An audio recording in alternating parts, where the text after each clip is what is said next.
Making disciples of all nations.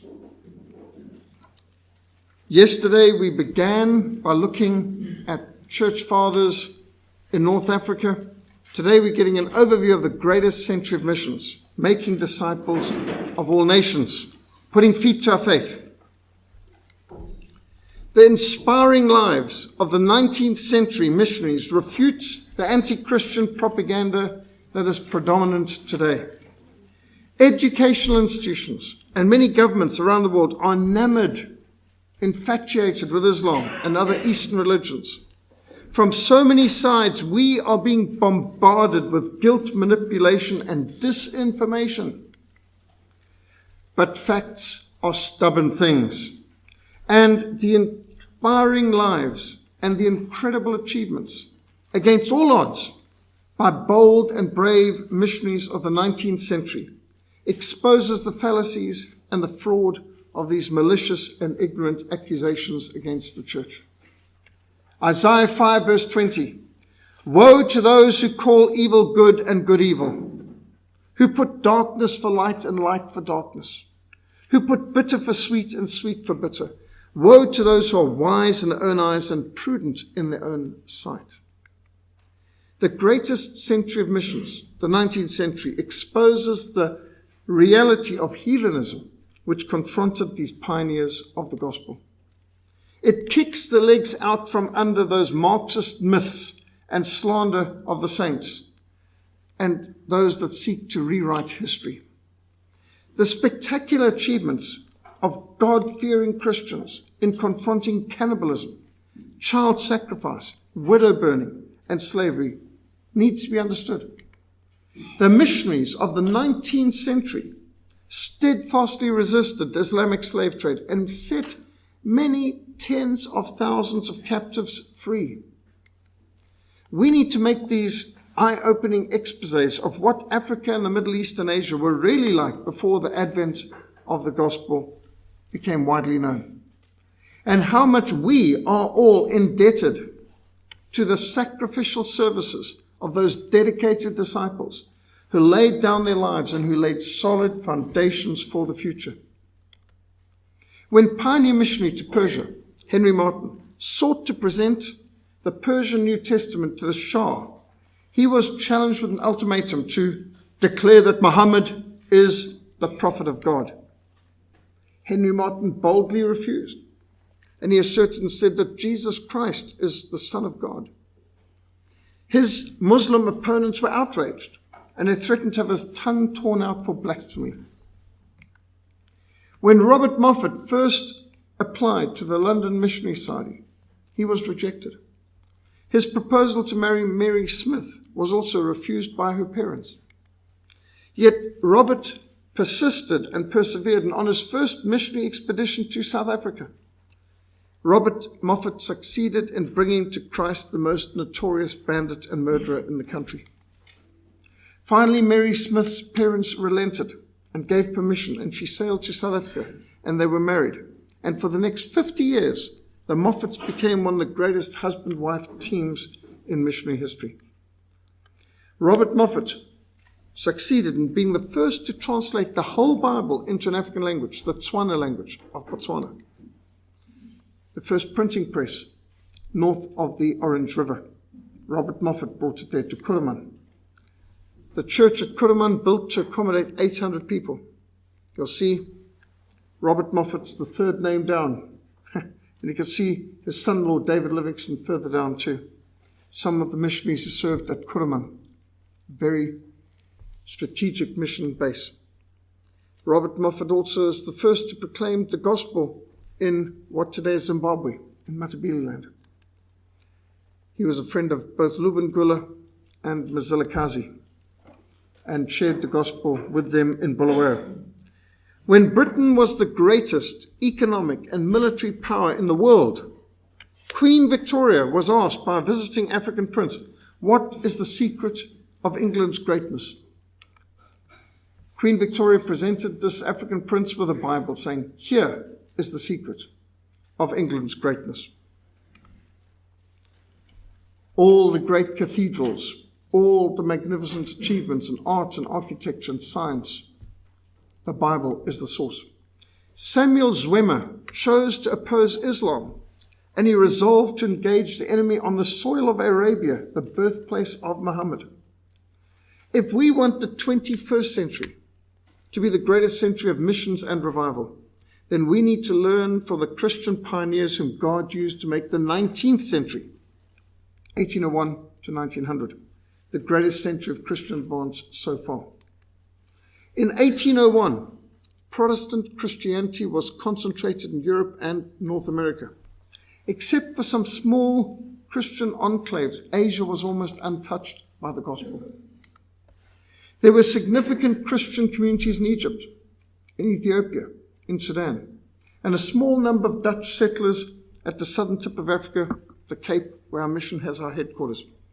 But otherwise, Africa was unevangelized.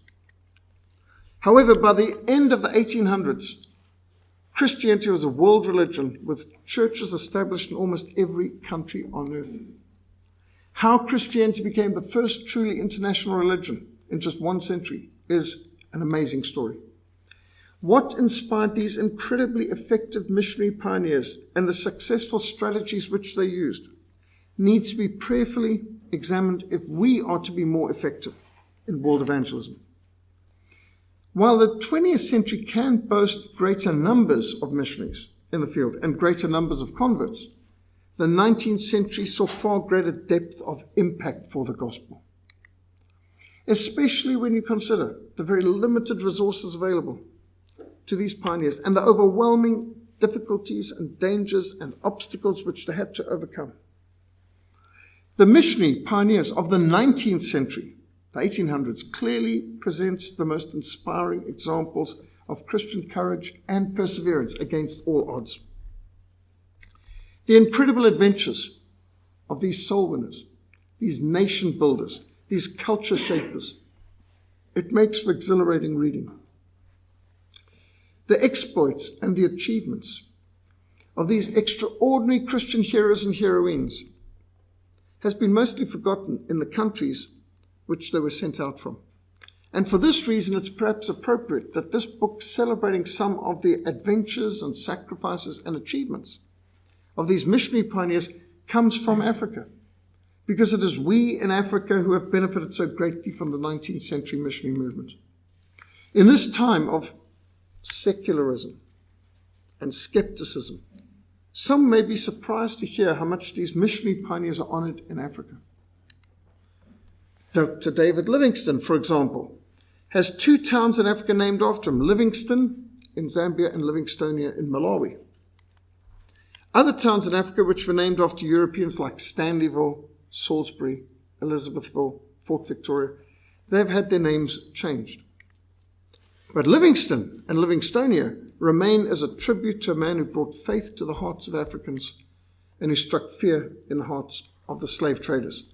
Livingstone is known as a liberator in Africa. Similarly, while statues of many colonial figures like Cecil John Rhodes have been toppled and removed, statues and monuments to missionary pioneers like David Livingstone retain their prominence and reflect the deep respect which Africans still have for these missionary pioneers. There have, of course, been many concerted attempts to discredit the memory of early missionaries.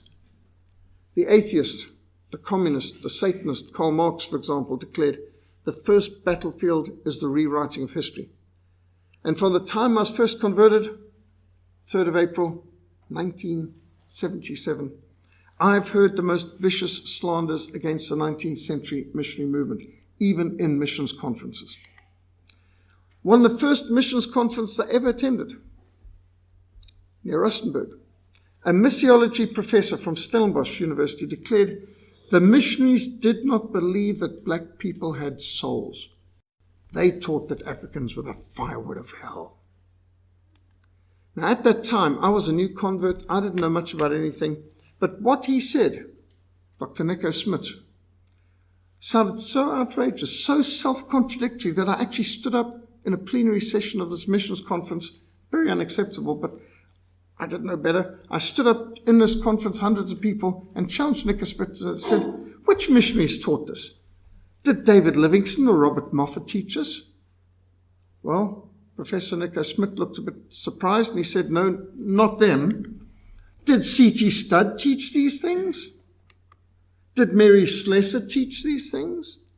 I challenged him and he began to look uncomfortable and said, no, not them. Well, which missionaries believed and taught this? I asked, because I don't understand why anyone would come to Africa as a missionary, many of them dying of diseases in the field, if they did not believe the people in Africa were souls for whom Christ died. Didn't many of the missionaries die bringing the gospel to Africa? Why would they have done that? Anyone recognize whose grave this is? Which country this is in? This is in Zambezia province in Mozambique.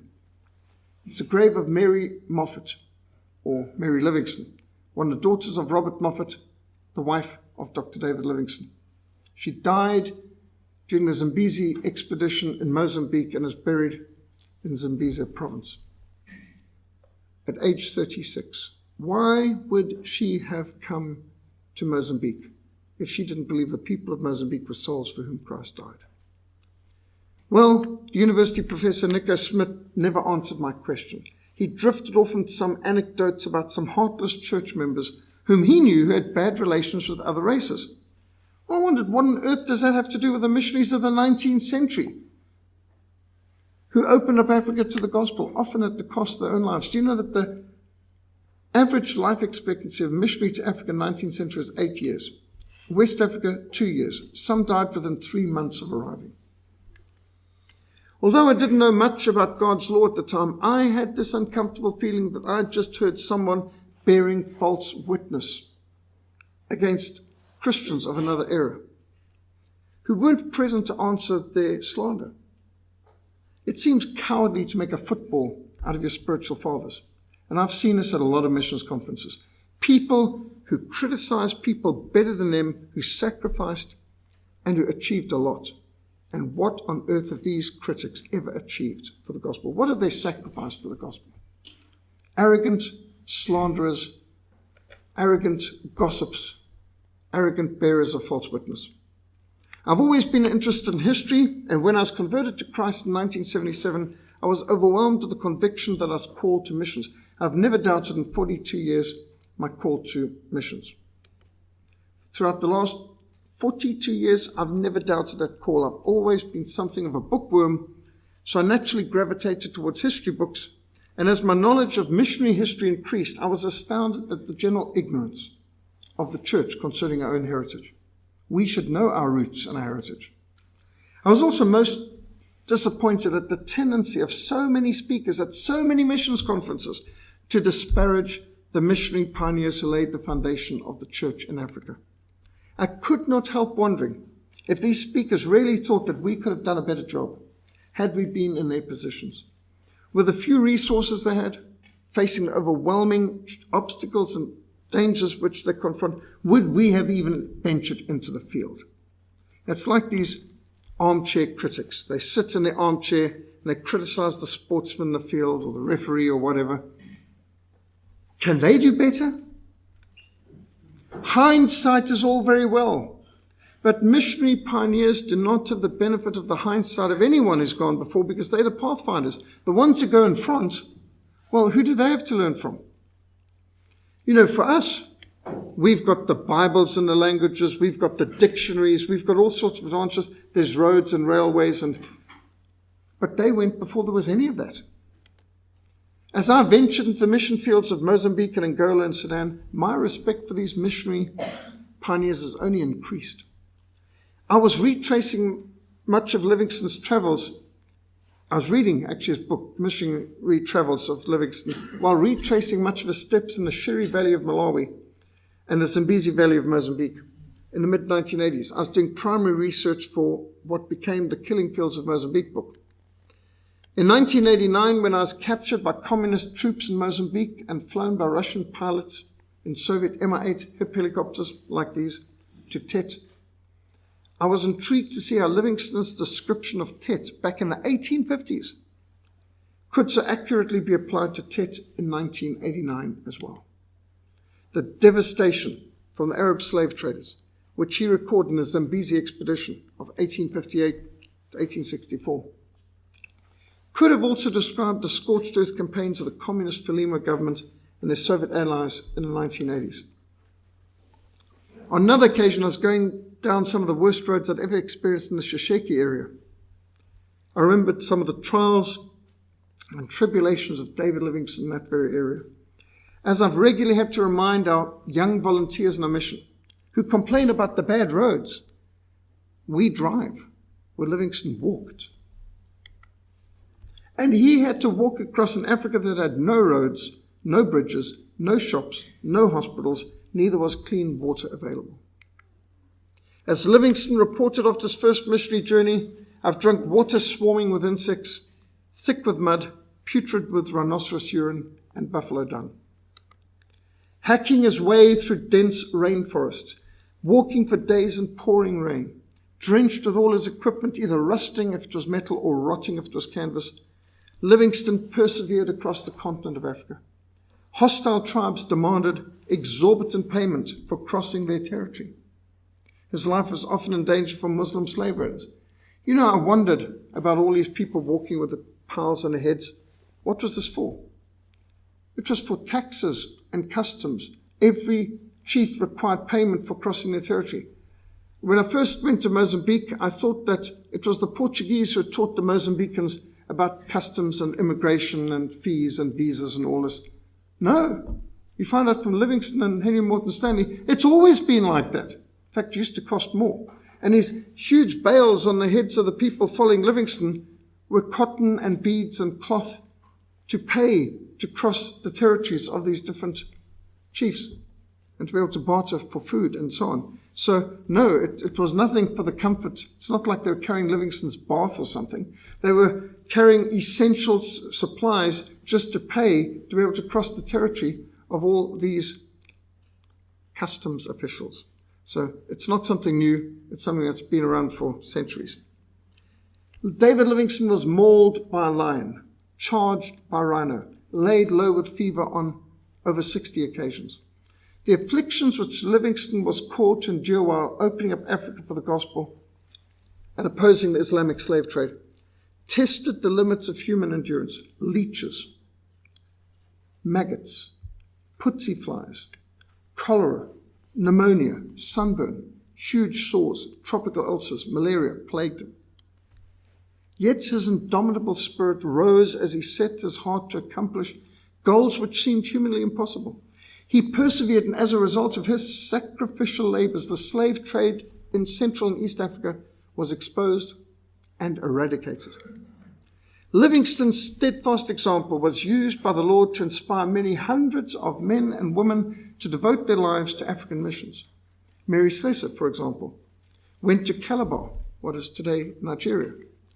Dr. Kenneth Fraser was inspired to go to Moreland in southern Sudan, where the church continues to be bombed, besieged, bombarded, churches bombed, and yet they stand firm amidst the fire. Their faith has been under fire, and yet they've been steadfast through the flames because the Christians in Moreland have been steadfastly discipled in the teachings of Kenneth Fraser and the Bibles that he translated and made available.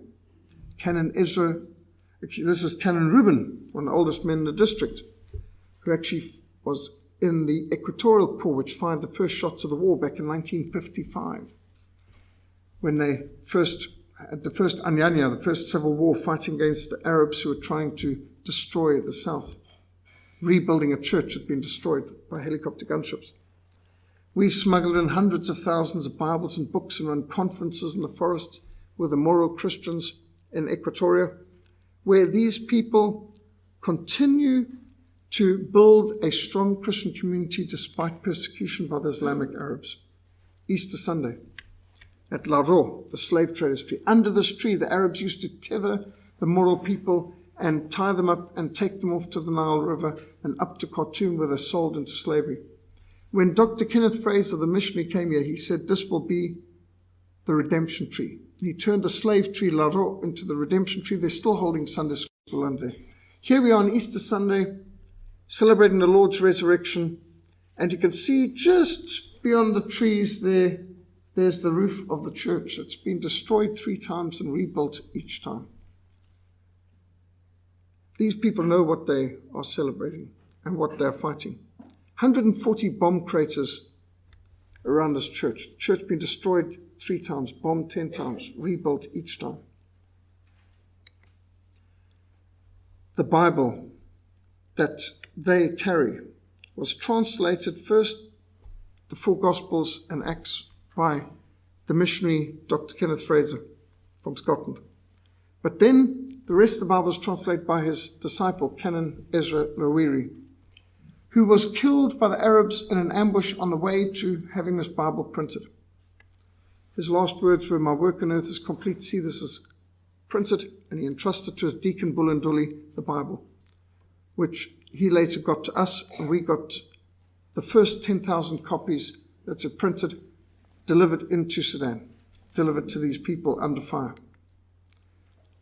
First 3,000 Bibles in the Moro language being delivered to the church that will not die, the birthplace of Christianity in Moorland, Fraser Cathedral in Loy, church in Kotobi, which has been destroyed many a time. Here we are close to where the Bible translator Ezra Lowiri was killed by the Arabs in an ambush on his way to getting it printed.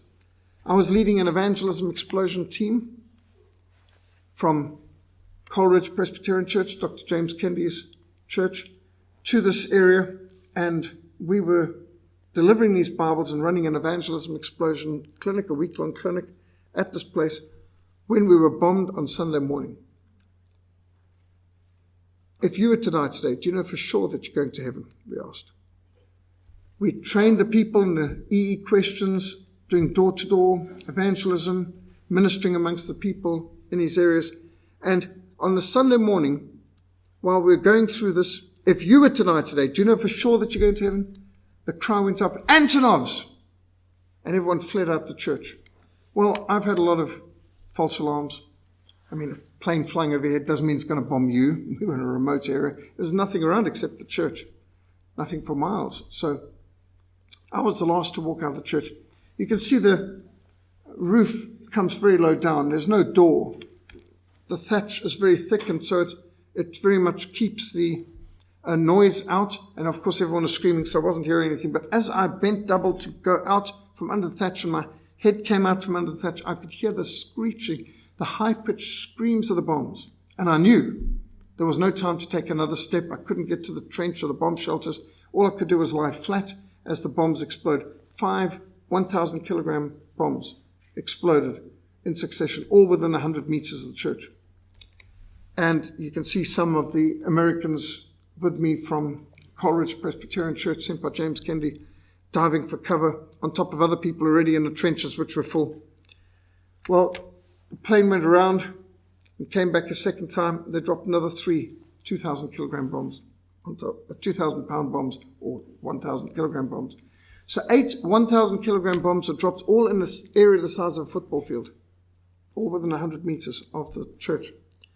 One bomb landed just 17 meters from where I was, and I felt something hit my side, and I thought that was it, but it must have been tree bark or something, because when I brushed myself off later, there was no blood, no broken skin, but I had cracked ribs. So every time I laughed or sneezed or coughed for the next 6 weeks, I knew all about it, and it was very painful. There's not much you can do for cracked ribs, but it takes about 6 weeks for it to heal. Well, the incredible thing was the trees were full of shrapnel, but we were not. Not only did we not lose anyone, I walked around looking for injured and people I assumed would be killed. I mean, all the pillars of flames, the amount of shrapnel flying through the air and everything that went up, coming down, crashing on top of it. I thought that we would have a lot of dead people. There wasn't one person killed or one person seriously injured. Not only did we not lose people, we gained people. There were more people in the church service after the bombing than there were before the bombing. There was every danger they might come back and bomb us again. We had about 300 people in the church that day. And the highlight of the service was presenting the Bible, the first complete translation of the whole Bible into the Mora language.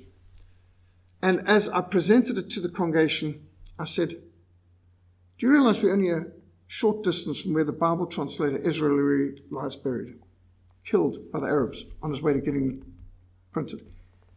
How much clearer is it that the Bible is a message of life and death? Some people hate the Word of God so much they're willing to kill to stop it. Others love the Word of God so much they're willing to die to advance its message. What does it profit a man if he gains the whole world but loses his own soul? What can a man give in exchange for his soul? I remind them of the teaching of the example in English history. William Tyndale, who translated the Bible into English. Do you know he couldn't translate the Bible into English in England? The Bible in England was illegal in English. He had to do the Bible translation in Germany. It was printed in Germany and smuggled from the Netherlands into England, bales of cotton. Do you know the first 6,000 New Testaments printed in the English language were all intercepted and burned? Only 2 survive today. One of the original William Tyndale New Testaments in English was sold recently for over £5 million. Most valuable book in the world, probably. An incredible thing that he was burned at the stake for the crime of translating the Bible into English. Do you know how many people have died that we can have the Bible in their own language freely available? The message of the Bible is the most important message of all. It's a message of life and death. Well, this is a 5-hour church service. Can you imagine? Here's Chaplain Moses, Chaplain John, and I outside the church that was bombed that day. People came from all over. This is where one of the bomb craters created some of the shrapnel. If you come to our mission headquarters, Livingston House in Cape Town, we still got some of the pieces of shrapnel that was thrown around us that day at this church where we were bombed. Soldiers came to see the church that was bombed but which still stood. This is the group of chaplains and pastors who completed the Evangelism Explosion Clinic. Nobody left.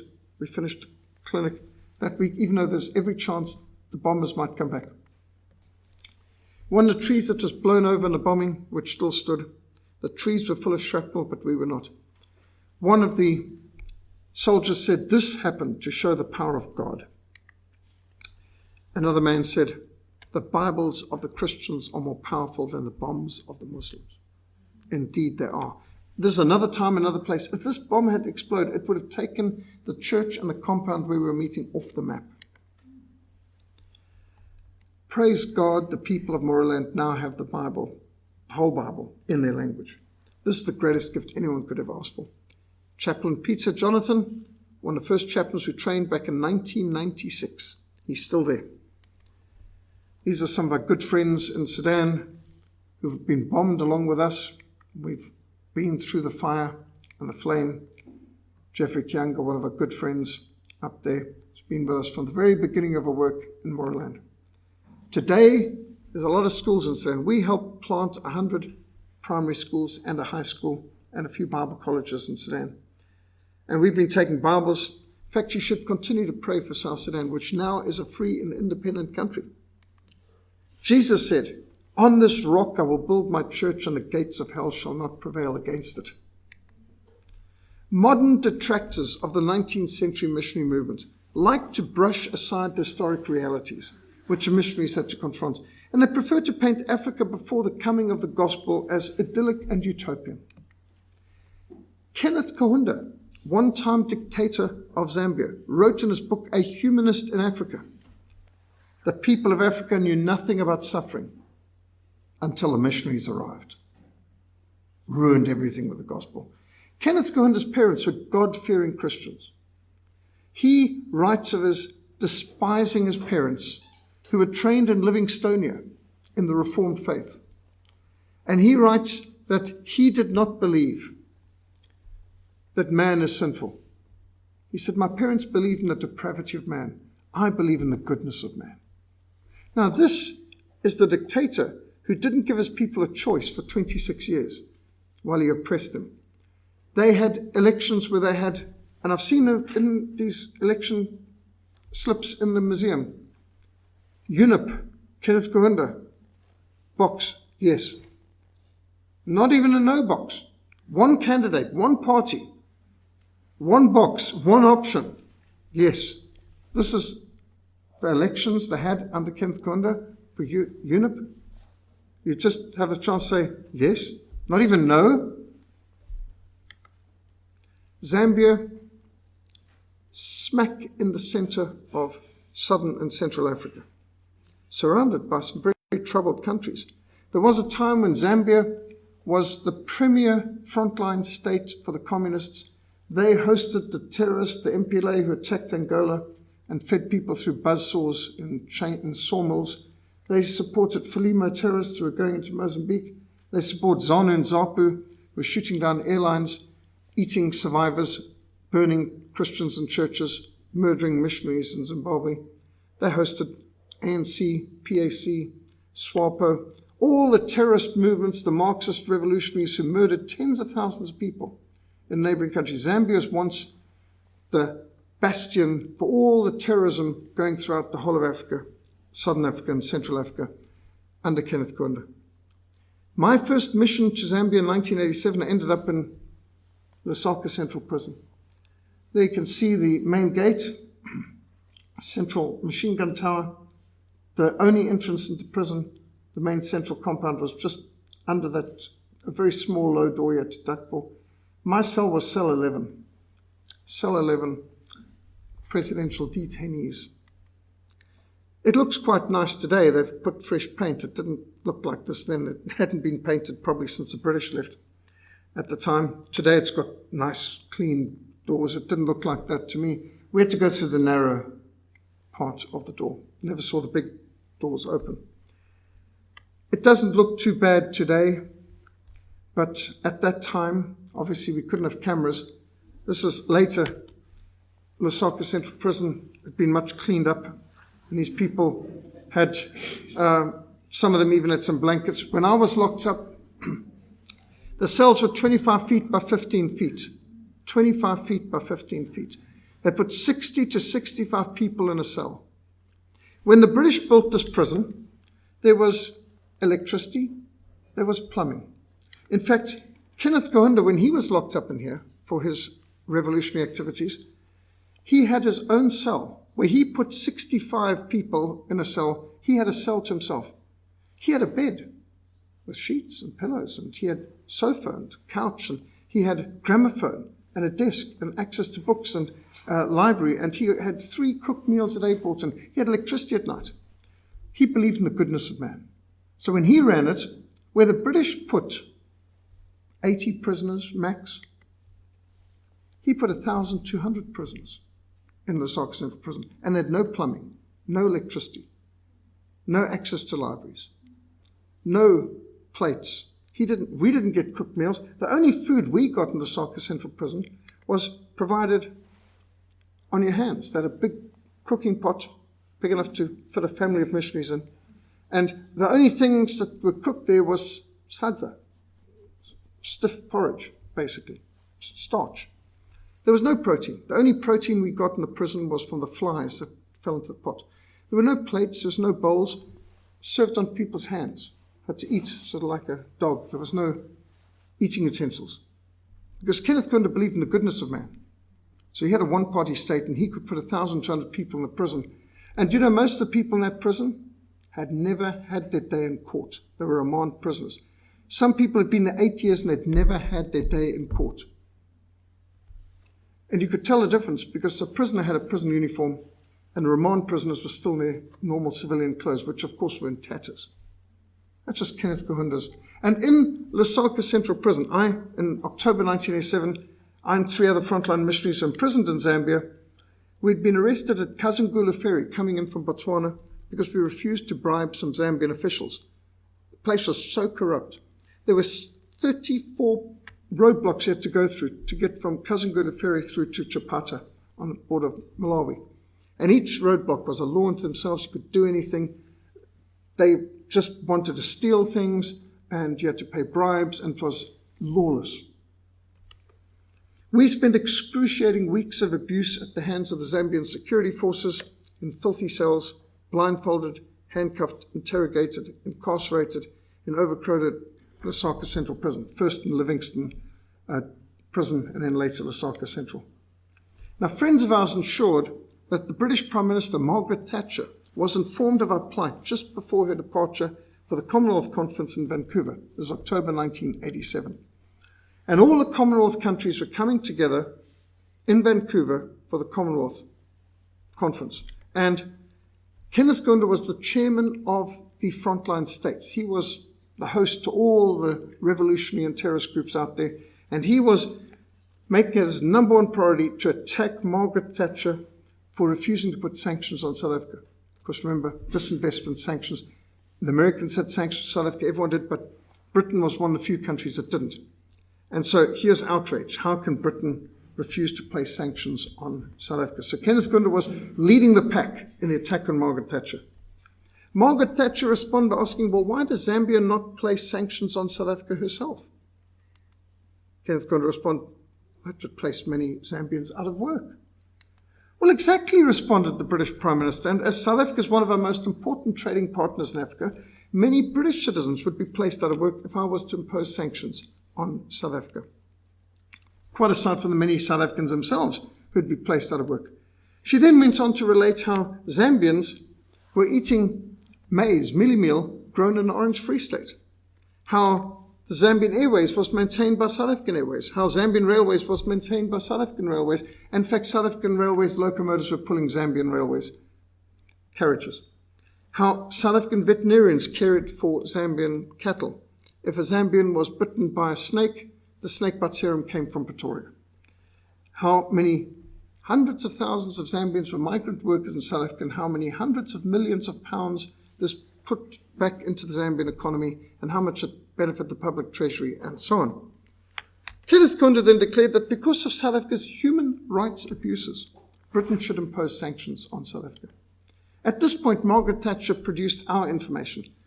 Who are you, she said, to talk about human rights abuses? You are the unelected dictator of a one-party state. You have 4 British missionaries being held without trial as presidential detainees in Lusaka Central Prison, tortured and abused by your own security forces. And she gave our details. Now, I am South African, born in South Africa, raised in Bulawayo, but because my father fought all 6 years in the Second World War in the British Army, I have a British passport too, which I use for travel. It's a lot easier. And especially at that time, you couldn't do much with a South African passport. I could get to countries I wouldn't be able to get in the other way. So because of my father's war record, I have a British passport. So I was technically British, and therefore Margaret Thatcher was speaking up for me. And the only mission we ever did where we had all 4 of our missionaries were British passport holders. Unusual. Well, Kenneth Kaunda, after being confronted with these facts, and I mean, we were being tortured and abused. Heads in buckets of urine, suffocated. They call it waterboarding. Well, waterboarding would have been nice, to have clean water, like the Americans have used. But to be waterboarded with urine and feces and filth, that was something else, suffocated. And all the different tortures we saw in this prison. And of course, we weren't treated as badly. In fact, the Zambian security force says, you've got a British passport. We're going to have to let you go sometime. We can't break bones and burn your skin like we do with our own citizens. But we know what you don't like. Of course, they took away our shoes, put us in filthy conditions. They suffocated us. They knew where to punch, where it wouldn't leave any bruises, just in the stomach. They knew they couldn't treat us like they treat their own citizens. In fact, in the Lusaka Central Prison, the presidential detainees cell 11, there was one South African, 26-year-old Isaiah Moore. He had over 20 pussy sores on his body. Because they would take an iron bar in the fire, and then they'd push it into his skin, and he had these pussy sores that would swell up and then burst and swell up and burst.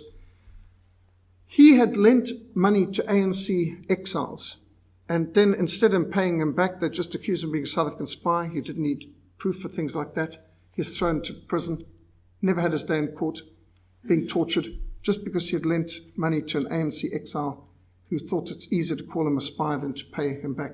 And then there was an Indian Hindu man who owned a whole lot of businesses and mines, and they confiscated them and threw him in prison. There was a Malian businessman, a Muslim, tall man from Mali, who they just threw him in so that they could confiscate his goods and his money. There was a major from the engineers who had been trained in Sandhurst, Zambian army engineer. He was in prison because he had said, sanctions will hurt Zambia more than it will hurt South Africa. And for that unpatriotic statement, he was a presidential detainee as well. Everyone in our cell had a different story. And we could tell Kenneth Kaunda was a humanist who believed in the goodness of man. That's why he could do so many tortures of men. Isn't it interesting? Reformed Christians who believe in the depravity of man do the most charity and kindness to help people. Those who believe in the goodness of man, the secular humanists and atheists, they can torture people just for their opinions. Well, Kenneth Kaunda, apparently the first thing he said when he got off the presidential aircraft, and he landed in Lusaka was, "Get those missionaries out of here." And when my name was called, I'd already gone through 6 interrogations. Each interrogation could last 6 hours or so. So when I was called, I put out my hands, expecting them to put the handcuffs on before I was allowed through the small door out to interrogation or whatever. And instead of putting handcuffs on me, this man in a smart suit shook my hands and said, "He's from the president's office. He's come to release us, take us back to Livingston, reunite us with our vehicle, and send us off through Kazungula ferry back to Botswana," and so on. And on the way, we passed by the Freedom Monument. This is a picture taken on another occasion. Of course, we didn't have cameras with us. They stole all our cameras. They stole thousands of rands worth of equipment. The police stole during the interrogations that we never got back. But I couldn't help but notice the freedom statues behind bars. It's very significant. The poor people in Zambia, they're told that they're free, but they were free to vote for one party, one candidate. We made a lot of friends in prison. One was General Godfrey Miyanda. Godfrey Miyanda was a military general who ended up in the same prison as us, Lusaka Central, because he had opposed sanctions and had said that Kenneth Kaunda was undermining the country. He later became Minister of Information, Minister of Education, and he became Vice President even under Frederick Chiluba. In fact, Frederick Chiluba looked to him as his mentor. He is the spiritually mature older Christian who guided the new convert, Frederick Chiluba. Frederick Chiluba was also in the same prison, but I don't remember meeting him, I don't remember seeing him, but he was apparently in the same Lusaka Central Prison when I was there. In 1991, Zambia became officially a Christian country. First free elections, first multi-party options, and Kenneth Kaunda's party, UNIP, lost big time. There was 5 votes against Kaunda for every 1 for him. So, landslide. And he was swept away. The new government, of course, we knew them because they'd been in the same prison as us, and I went from being a prohibited immigrant, PI, to a VIP, where I would be whisked through at the airport and the border post. I wouldn't have to go through customs and so on and have officials coming through, because now I was their friend and Minister of Education, asking us to run biblical worldview seminars in the teacher training colleges and to help them with different projects. And we had the opportunity of ministering on radio and on TV and meeting with the president and helping with a whole range of things. This evangelist, Bishop Bonali Ferry of World Baptist Evangelistic Association, he is the prison chaplain who had visited the prison and saw us there, and he blew the whistle. Shortly after that, there's newspaper headlines, Church 4 held in Lusaka Central, and he basically helped to get us out by getting the word out of that we were locked up in prison, became a good friend, one of our board members, Bonali Ferry. Well, when I took to Godfrey Miyanda the pile of books, I brought a whole lot of great books on biblical economics and so on, crime and punishment. He groaned. He said, "I love books. I love reading. But the demands of high office don't allow much time for reading. Don't you have a small book that summarizes all of these?" And so I wrote Biblical Principles for Africa, and here it is arriving at Parliament. Biblical Principles for Africa has gone through many reprintings and expansions, and it's translated to Afrikaans and into French, and it's been delivered to the Congo. But here's another good friend, General Ronnie Shikapashwa. Ronnie Shikapashwa is an Air Force general. He's actually head of the Air Force in Zambia. He was crippled in a car accident, told he'll never walk again. His wife got converted to Christ. He got converted to Christ. He got healed. He became Minister of Information, Minister of Foreign Affairs, Minister of Home Affairs. Many years, good friend, visited. He organized many meetings for us, and he took me to visit President Levi Mwanawasa in State House. Levi Mwanawasa was from a Jehovah's Witness background, so he had never been accepted to go into politics. So his church actually excommunicated him, because for Jehovah's Witnesses, you're not meant to go into government. So he was actually without a church at all. And we had a good hour sharing the gospel with him, praying with him, opening the Bible. And he gave his life to Christ, joined the local Baptist church in Lusaka, was baptized at Lusaka Baptist, and he is a faithful member there till he died in suspicious circumstances when he was in charge of, he was the chairman of the SADC countries. And he is the first one to take a strong stand against Mugabe's abuse in Zimbabwe. Next thing you know, he dies very suspiciously. I heard it straight from military leaders in Zambia. There's no doubt that President Levi Mwanawasa was murdered, probably by the CIO, but Zambia couldn't afford a war with Zimbabwe, so it was just covered up. But Zambian military believed that their president was actually assassinated. He's only 56 when he died. Well, I've been to Zambia many times. Good friends.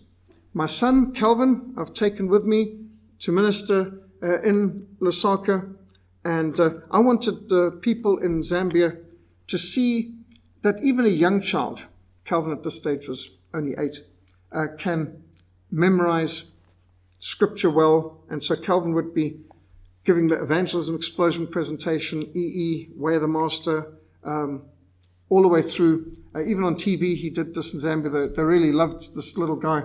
He met Ronnie Shikapashwa and many others. Here I'm showing them where we used to swim the river into Angola.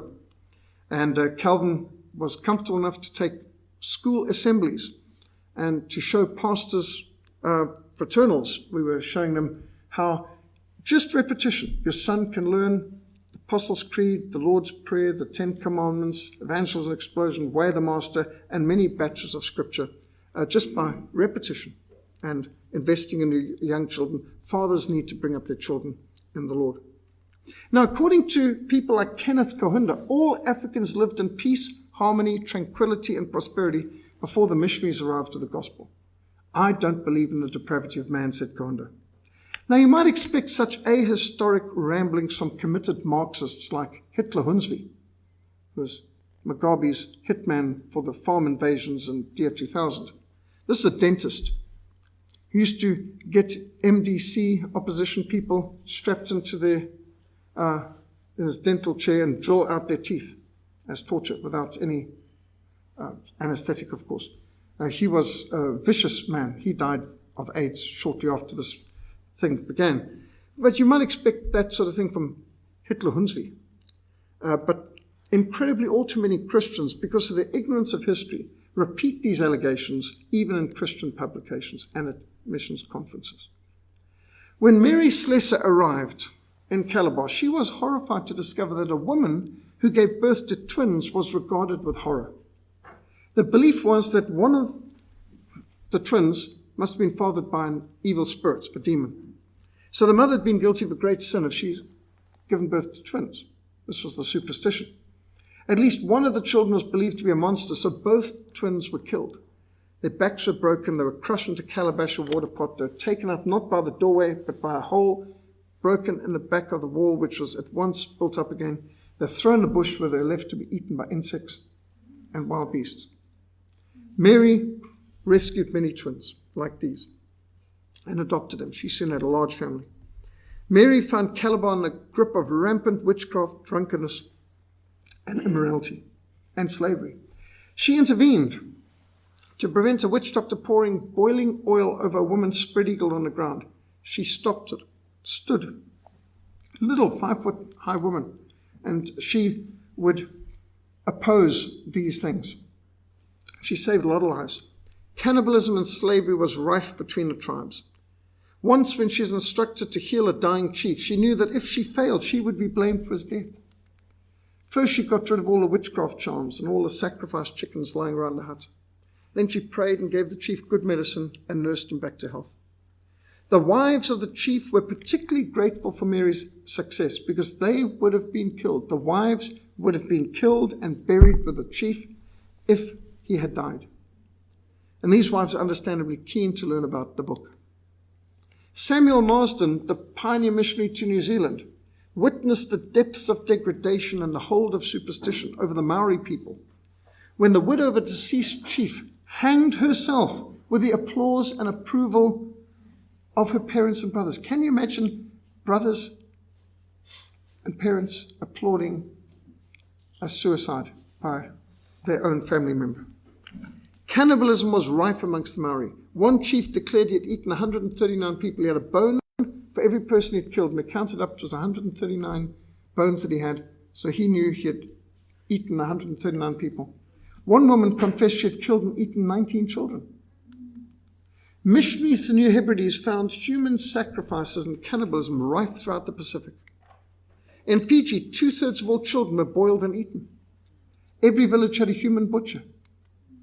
Aged parents were butchered and eaten by their children. Men would even cook their best wife, their favorite wife or child, as a special feast for their friends. John Patton, the missionary to the New Hebrides, reported on an occasion on Tana when 3 women were killed in a human sacrifice to secure the recovery to health of the chief. When missionary to the South Sea Islands, John Williams, was criticized for imposing foreign Christian standards upon unwilling communities living in primitive bliss. John Williams noted those were the same communities where laziness, promiscuity, human sacrifice, and the burial alive of infants had shortly before been commonplace.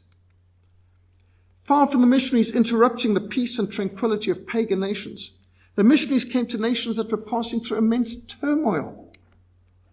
When Hudson Taylor first landed in Shanghai in 1854, the country was being torn apart by a vicious civil war, the so-called Taiping Rebellion. Rebels held the city. 50,000 imperial troops besieged it. The house that Hudson Taylor was staying in Shanghai was struck by cannon fire. The house next to his was destroyed. That's where he was doing his language studies. He frequently witnessed people being beheaded. He himself came close to being lynched, hung on occasion. Over 25 million Chinese were killed in 2 civil wars that raged in the 1850s and 1860s in China. 25 million. Another 10 million died in a famine between 1877 and 1879. In just 2 years, 10 million died in the north of China alone. As Dr. George Grant stated in his introduction to my book, The Greatest Century of Missions, as missionaries moved out from Christendom to the uttermost parts of the earth, they were shocked to discover all the horrors of untamed heathenism. They found abortion all too prevalent, infanticide all too commonplace, abandonment all too familiar, euthanasia all too customary. They were confronted by the specter of endemic poverty, recurring famine, unfettered disease, widespread chattel slavery, cannibalism, ritual abuse, patricide, that's the killing of parents, human sacrifice, sexual perversity, petty tyranny, paternalistic exploitation, meaning parents could sell their children to slavery and so on, live burials, for example, of wives when a husband died, exterminative clan warfare, genocidal tribal vendettas, all predominated. These were not exceptions, this was the rule. As missionaries circled the globe, as they penetrated the jungles, as they crossed the seas, they preached a singular message: light out of darkness, liberty out of tyranny, life out of death. To cultures endemic with terrible poverty, brutality and lawlessness and disease, these faithful Christian witnesses interjected the novel Christian concepts of grace, charity, law, medicine, and the sanctity of life. They overturned despots, dictators. They liberated the captives. They rescued the perishing. They established hospitals. They founded orphanages. They started rescue missions. They built almshouses. They opened soup kitchens. They incorporated charitable societies. They changed laws. They demonstrated love. They lived as if people really mattered. Wherever missionaries went, they faced a dual challenge. Confront sin in men's hearts. Confront sin in men's cultures. The obstacles, the dangers, the difficulties that they had to face and overcome was staggering. By an act of British Parliament, missionaries were illegal in India. Not just illegal by Indian law, illegal by British law. In China, not only was all missionary activity completely illegal, but so too was attempting to learn the Chinese language. There was a ban on any Chinese teaching their language to foreigners. The Chinese tutors to Robert Morrison, the first Protestant missionary to China, carried poison on their bodies so that if they were discovered, they could end their lives quickly and escape Chinese torture. Because at that time the Chinese forbade foreign women on their soil, Robert Morrison had to live apart from his wife Mary for most of their lives. Once they were separated for 6 years. America's first foreign missionary, Adoniram Judson, was captured in the high seas, incarcerated in a French prison from which he escaped. Later he was imprisoned and tortured in death prison in Burma for 18 months. Every night they would haul up their feet high so that only the shoulders are on the ground. They had to sleep in that position with their head low, the feet high. Can you imagine what that would do for your backache? Livingston wrote, "We need to be uncommon Christians. That is, eminently holy and devoted servants of the Most High. Let us seek that selfishness be extirpated, pride banished, unbelief driven from the mind, every idol dethroned, everything hostile to holiness and opposed to the divine will crucified, that holiness to the Lord may be engraved in the heart and evermore characterize our whole conduct." A mission organization wrote to David Livingstone asking, "Have you found a good road to where you are? If so, we have men who want to come and join you." Livingstone replied, "If you have men who will come only if there's a good road, I don't want them. I want men who will come even if there's no road at all." C.T. Studd, the world-famous cricket captain, the finest cricket captain in the world at that time, he was Britain's champion who brought the Ashes back from Australia after defeating the Australian cricket team. He gave up his cricket career and he became pioneer missionary to China, then to India, and finally to the Congo. He declared, "If Jesus Christ be God, and if he died for me, no sacrifice can be too great for me to make for him." As he suffered malaria and other attacks, C.T. Studd wrote, "Some like to live within sound of church or chapel bell. I want to run a rescue shop within a yard of hell." In the words of C.T. Studd, Christ's call is to capture men from the devil's clutches and snatch them from the very jaws of hell, to enlist and train them for Jesus and make them a mighty army of God. But this can only be accomplished by red-hot, unconventional, unfettered, Holy Spirit religion, by reckless sacrifice and heroism in the foremost trenches. The challenge of David Livingstone rings out to us today. Can that be called a sacrifice? Which is simply paid back as a small part of a great debt owing to our God, which we can never repay? It is emphatically no sacrifice. Say rather it is a privilege. Studying the sacrifices and the exploits of pioneer missionaries of the 19th century is most challenging and inspiring. These were ordinary people made extraordinary by dynamic and vibrant Christian faith, which carried them through some of the worst circumstances imaginable. C.T. Studd testified, "I once had another religion, hunting the Bible for hidden truths, but no obedience, no sacrifice. Then came the change. The real thing came before me. Words became deeds. the commands of Christ became not merely Sunday recitations, but battle calls to be obeyed. Assent to creed was born again into decisive obedience, action of obedience. Hudson Taylor stated that his life was based upon three facts. There is a living God. He has spoken the Bible. He means what he says, and he'll do all that he has promised. Hudson Taylor wrote of the intense longing for God that gripped him, of the conviction that never left him that he was called to China. Hudson Taylor agonized in prayer for China. Sometimes he prayed through the night. He wrote of wrestling with his unbelief and how the Lord conquered his unbelief. I surrendered myself to God for this service. The Great Commission is not an option to be considered. It is a command to be obeyed. One of his famous statements. At the end of his long life, Hudson Taylor could declare that the sun had never risen upon him in China without finding him at prayer. What a thing to be able to say. I wish I could say something like that. The sun has never risen without finding me at prayer. The battle is the Lord's, he said, and he will conquer. We may fail. We do fail continually, but God never fails. The pioneer missionaries of the 19th century were inspired by most positive and optimistic faith. They were absolutely convinced that the Lord who gave the Great Commission would ensure that the Great Commission would be fulfilled. The will of God will never lead you, but the grace of God cannot keep you.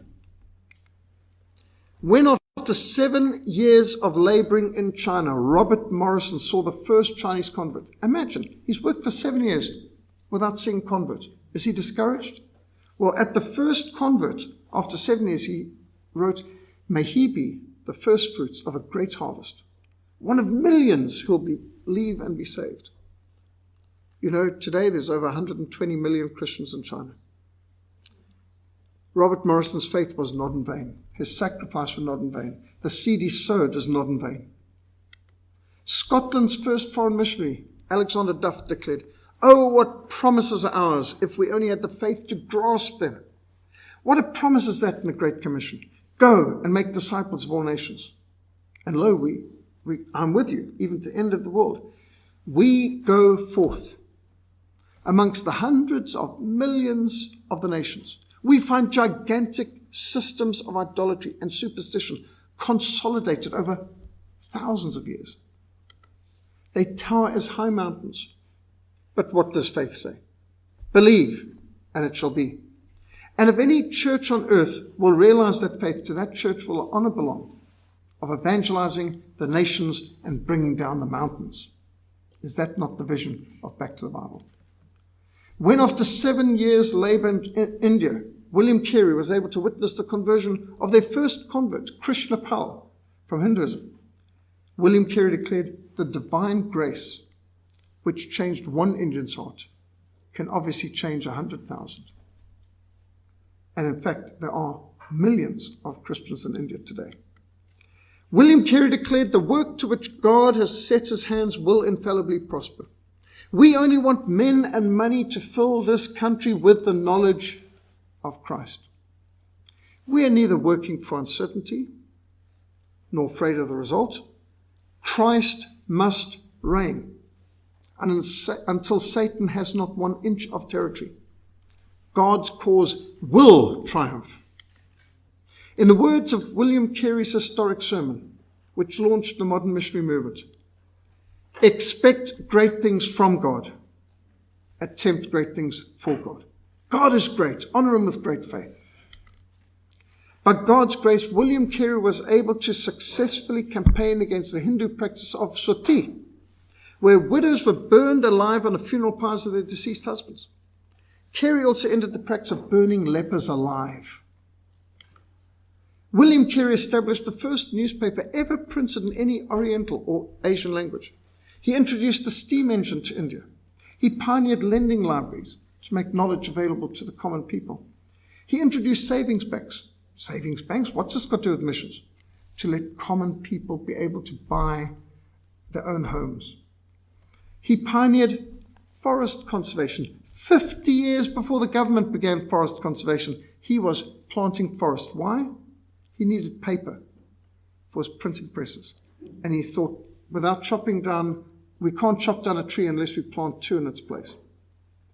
He established the first Christian college in Asia, Serampore College, which is still training leaders with 2,500 students, I think, at the time.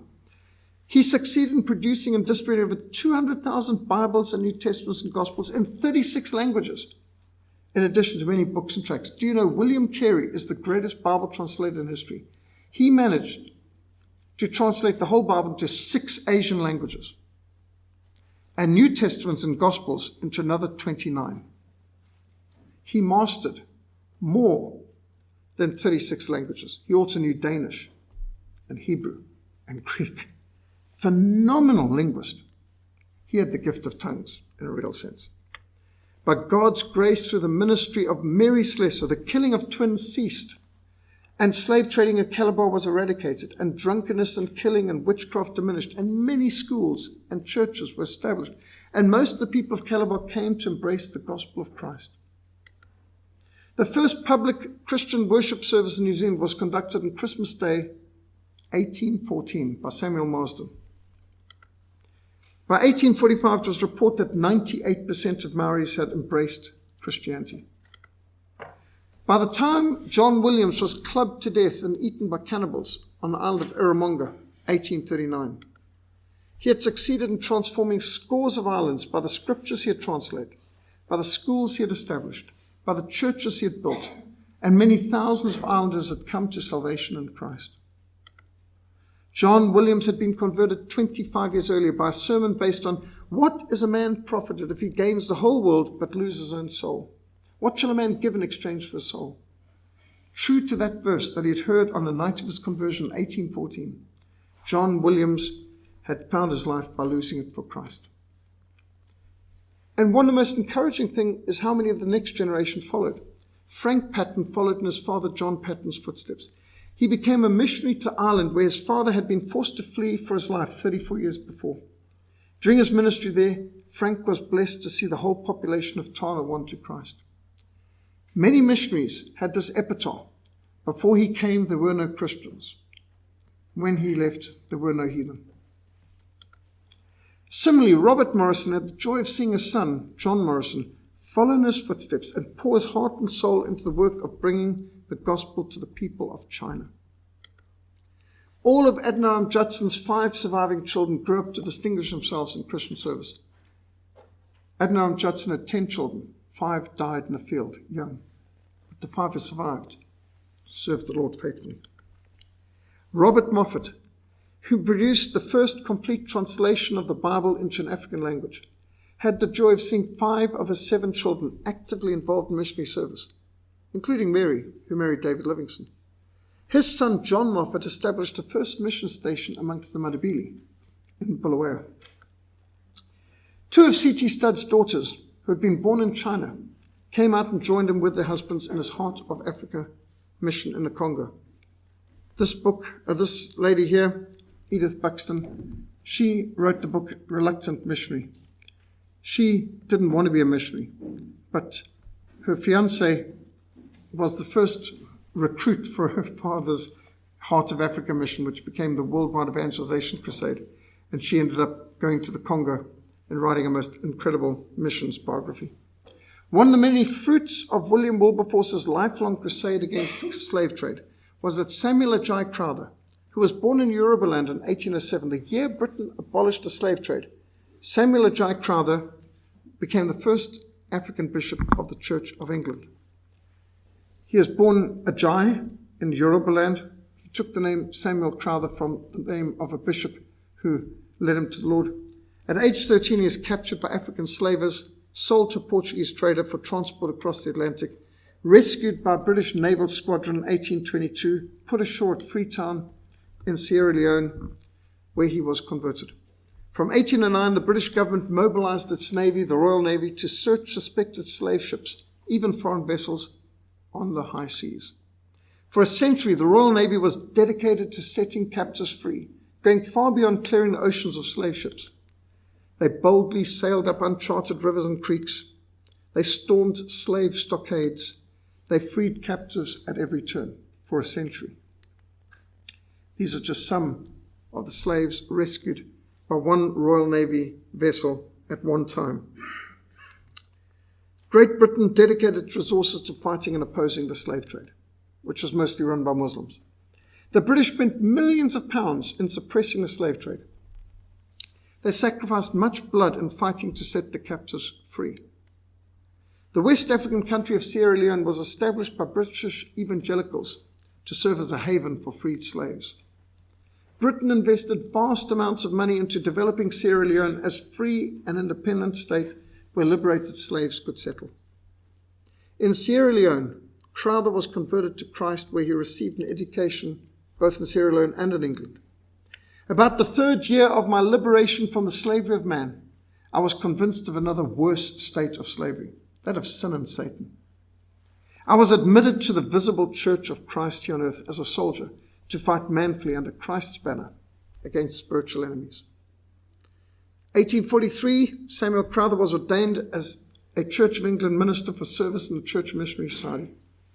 He was a leader of a successful missionary venture that took him and many other slaves back to Yorubaland, where vigorous Christianity developed. And one of the first converts that Samuel baptized was his own mother, who took the Christian name Hannah. She was the Hannah, he was Samuel. Samuel, received from the Lord, given back to the Lord. His language, Yoruba, became the first African language to be used in Church of England liturgy for worship, and he translated it into Yoruba. Yoruba Christianity was distinctly Protestant and evangelical in the Anglican style. Crowther led his converts in burying or destroying traditional charms, fetishes, and idols. In 1864, Samuel Ajay Crowther was ordained as the first African bishop of the Church of England in an overflowing Canterbury Cathedral, the premier cathedral in England. He was directed to undertake a mission along the Niger River, which was to follow up on the Niger expedition of 1841, led by William Wilberforce's successor, Foxwell Buxton, who was the leading anti-slavery leader in Parliament. This expedition up the Niger River Valley of West Africa was to overcome the ravages of the slave trade there.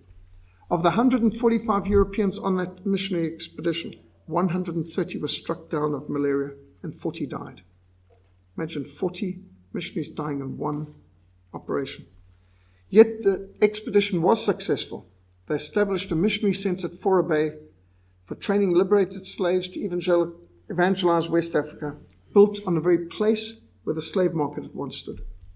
The rafters of its roof were made almost entirely from masts taken from old slave ships donated by the Royal Navy for this purpose. Samuel Crowther became one of the first 4 students to graduate from Fora Bay College, Sub-Saharan Africa's first university. He diligently labored to bring the gospel to the diverse tribes of the Niger, produced biblical tracts, scripture texts dealing with witchcraft and charms. He also dealt with common ground between the Quran and the scriptures and produced gospel presentations for Muslims founded entirely on biblical quotations. He wrote of his contact with King Ogara of Panda. I asked if he'd like his people to be taught God's book and how to worship God as we do in the white man's country. For it's these two things together which has made England great, and that they would bring peace and prosperity to any country which received and embraced them. The king replied that he was very desirous that war should cease and that his people might trade and be taught God's book, and he wished us many blessings. He won many converts amongst the Nupe and the Hausa tribes and was effective in opposing slavery, witchcraft, and Islam. Bishop Crowther worked effectively at indigenizing an evangelical Anglicanism which is truly African. Today there's more than 18 million Anglicans in Nigeria. That makes 18 times more Anglicans in church in Nigeria than are in the whole of the British Isles and North America combined. Missions is the lifeblood of the church. It is absolutely essential that our congregations and families be presented with these and many other inspiring examples of those whom God has blessed in extraordinary ways. We need to read these examples, feeding our minds and souls with examples of excellence. I pray that these few selected adventures, sacrifices, exploits, and pictures and achievements will whet your appetite to read the greatest century of missions and to obtain more missionary biographies. To start the lifelong habit of making time to feed our bodies, minds, and souls with what has been described as the noblest object that can engage the enthusiasm of men, the salvation of millions.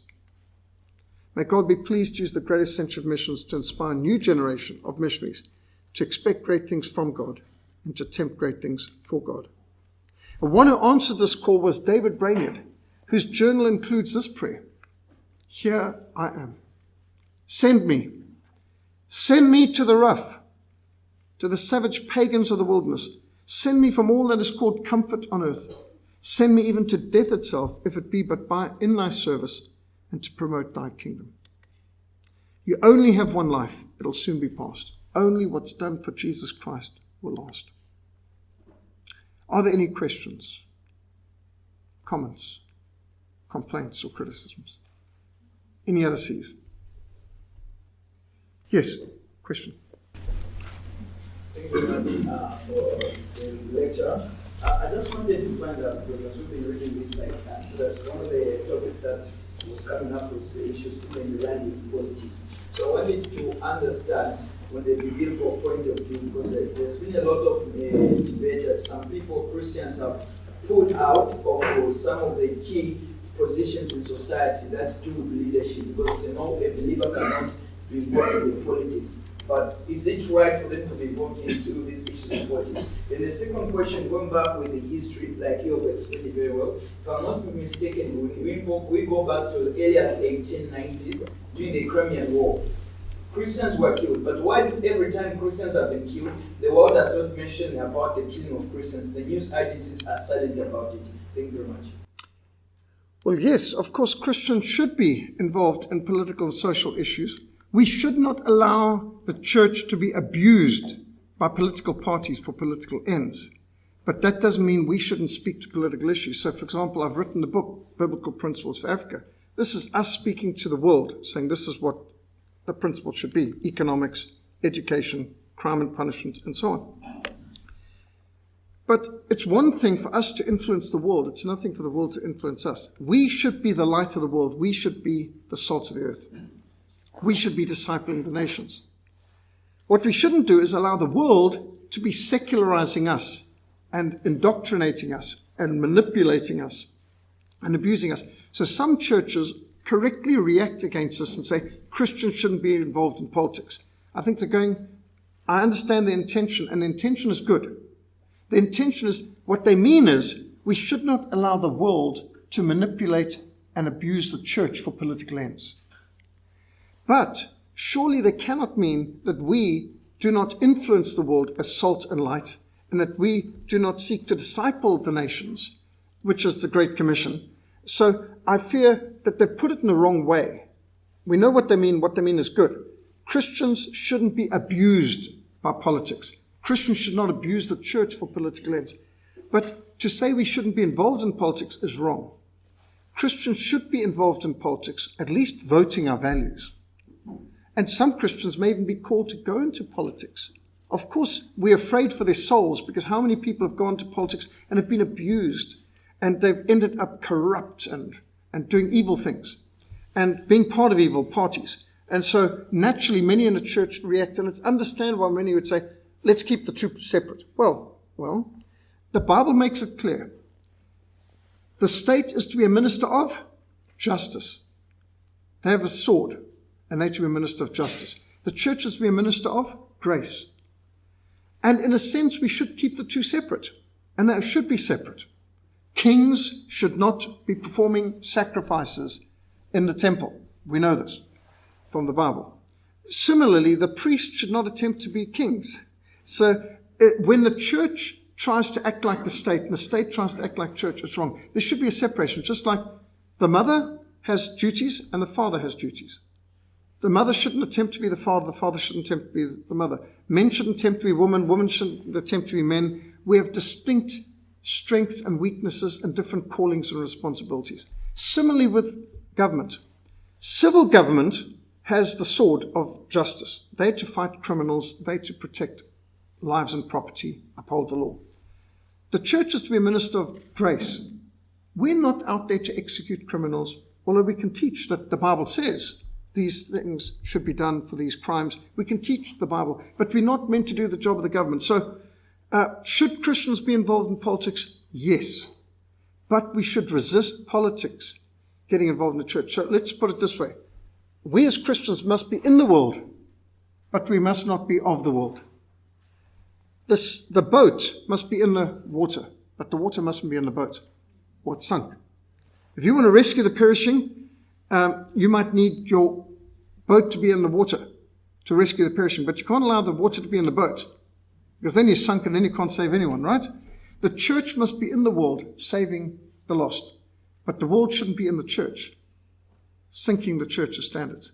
And so the clear answer should be that the church should notice the clear distinction and teach the clear distinction between a minister of justice in the state and a minister of grace in the church.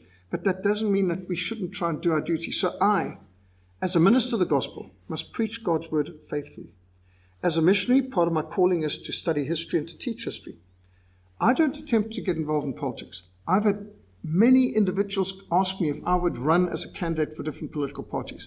And I don't have to think for a second. Answer is no. I am not called to be involved in politics. I preach to politicians. I write about political issues. I will apply the Bible to social problems, but I am not called to politics. I vote. In fact, I've never missed an election. With all my travels, I've somehow managed to always be here when we've had an election in our country, provincial, municipal, or national. I've always voted. So that's one thing I must do is vote responsibly for pro-life, pro-family, moral party that can uphold Christian principles. But I'm not called to get involved in politics in a sense of being a member. In fact, in our constitution, I advocated and saw added to our constitution of our mission, no member of our mission is allowed to be a member of a political party. None of our leaders of our mission can be involved in a political party. And that includes me. And I think that's right. That doesn't mean I don't accept invitations. If I'm invited by the African Christian Democratic Party to go and run a seminar for them or to teach them, I will teach them, no problem. I mean, I've preached the gospel to the ANC, SWAPO. I've shown Jesus films in Frelimo bases to ZANU PF. I've been up there evangelized with SWAPO, PLO, any kind of group, Marxist, Muslim, terrorist, revolutionaries, guerrillas. I will preach anywhere. I've preached in Roman Catholic churches and schools. I've preached in Mormon and Jehovah's Witness places. I've shown the Christian films in schools belonging to cults like the Roman Catholics and others. So, but that doesn't mean I've compromised the gospel. Because as a missionary, I'm called to take the gospel to the heathen and the unsaved. But I must be very careful I don't let them compromise me or make me abuse my ministry for political or cultic ends. So the fact that we'll go there and preach doesn't mean we agree with them. I'm not Catholic, but if I get the chance to go to a Catholic school, I've even been invited to a debate with a Roman Catholic on the Reformation. Very glad to do that. Very, very glad. I've debated Muslims in the mosque. No problem. But I cannot allow our mission or my ministry to be associated with one political entity. So if the EFF invited me, which I doubt that they would, I would come and I'd do a seminar for them, I'd do services. Even if I think they are Marxist and I oppose them, I would not turn down an invitation from anyone. So I understand your concern. We shouldn't allow politics to corrupt and manipulate us in the church, but we should speak to political things, what the Word of God says. Yes? Relating to the missionaries in the 19th century, I want to know how were they able to advance the gospel in terms of finance, how they were able to support. Because, coming to Africa or different countries, you need support. So how were they able, because you never made emphasis on that, how were they able to finance this mission? Right. Well, if you take a missionary like Robert Moffat, he belonged to the London Missionary Society. London Missionary Society had various fundraising methods, and they supported. Not a lot, But he built a magnificent mission base at Kuruman, lovely church, great printing press, paper, printed the Bibles in Tswana, and so he was getting support from overseas for his work there. Not so difficult, although sometimes it was hard, obviously. For missionaries like David Livingstone, that was a lot harder, because he was traveling and nobody would see him for years. So how did he survive? He lived off the land. He hunted with his rifle, meat for his men and who was working with him and for himself, and he took a lot of cloth and beads and things that people wanted, mirrors and knives and so on, and he traded for food or permission to cross the territories. But he was destitute and suffering with no medicines left when Henry Morton Stanley came and resupplied him, this journalist, Dr. Livingstone, I presume, back in 1871 at Ujiji, Tanzania. So obviously they had to live by faith. When he was in the field, he couldn't get resupply. They had to carry everything they needed, and then he had to live off the land. And he pointed out what you could make out of a baobab tree's bark and things like this, and had to repair his shoes over and over, and was obviously living a very simple, humble life. Sometimes just the fish they could catch, game they could shoot, and so on. So it was not easy. Now, there are missionaries that have got the tent-making model, and you even see today missions like if you go to Kwasi Sabantu Mission in Zululand, self-supporting farm, where they have a commercial farm and they're selling to South African Airways and Woolworths top-class agricultural products to fund their ministry that they're doing, and they never take up an offering, and they're a faith mission. So there's different models. But when you read the lives of people like Mary Slessor and David Livingstone, they struggled, they suffered, they were often destitute. Mary Slessor, for example, was barefoot most of the time she was working. She lived a very, very, very humble, poor existence. Mary Slessor, even her family back in Scotland, was so poor that she even sent some of the support she got in the field back home to keep her mother and sisters alive, because they were so poor in Scotland. So imagine a missionary who got something like £80 a year.